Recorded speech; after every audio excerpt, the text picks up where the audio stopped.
Hi, good morning.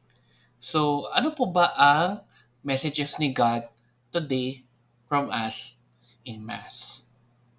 So, ang unang-una po is, sin can cause sickness, ailments, injuries, or incapacity.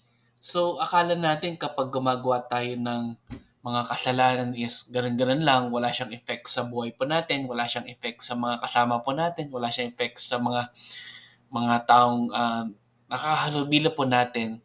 Pero sinasabi nga dito sa message ni God kanina from Mass is that pwede pa rin siya mag-cause ng sickness, illness, injuries, or incapacity. Hindi lang po para sa atin, kundi sa ibang tao po.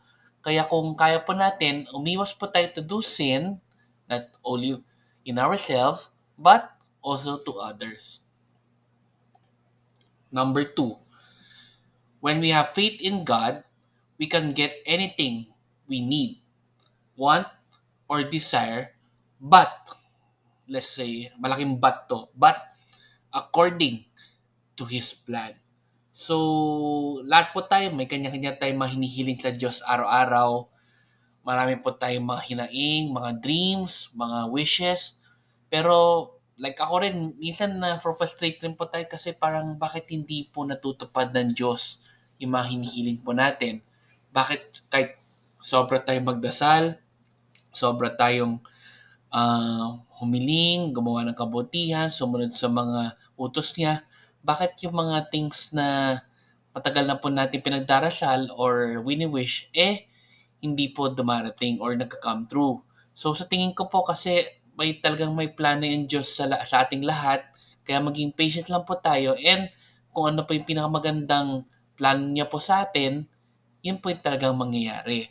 Pero like sabi nga ng ibang mga homilies or masses na na-attendan natin is kailangan maging patient rin tayo sa plano ng Diyos kasi may perfect time po talaga siya doon na mangyayari for us. And lastly, when we find ourselves in difficulties, let us always seek help and forgiveness from Jesus. So talagang lagi po tayong huwag tumigil magdasal sa Kanya, manalangin, humingi ng tawad, or gumawa ng mga kabutihan kasi lahat naman po ng difficulties na yon may solusyon mula sa Diyos. Kaya lagi lang po tayong maging patient and lagi po tayong humingi ng patawad sa Diyos sa lahat po ng makasalanan natin. Okay? So hopefully, may natutunan po kayo today sa messages ni God sa atin from us. And if you like my content, please follow, like, or subscribe to my channel. And let's end again with a simple prayer. In the name of the Father, Son, and Spirit. Amen. Lord, sana po niyo po kami ng pasensya or lagi nga namin nasa. Sana po matupad niyo rin po yung mga dreams po namin, yung mga matagal na po namin pinagdadasal, yung mga hinaing po namin sa inyo in your time. Kasi sa totoo naman, Lord, lahat naman kami dito sa mundo ay nakakaranas ng mga hinanakit, mga frustrations, stress, problema.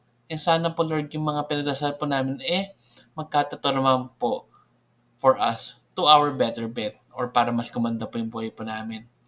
Lord, maraming maraming salamat po sa inyo and meron naman kami isang buong week na makapag-umpisa ulit at sana po lahat kami ay i-bless niyo po. Amen. In the Father, Son, and Spirit. Amen.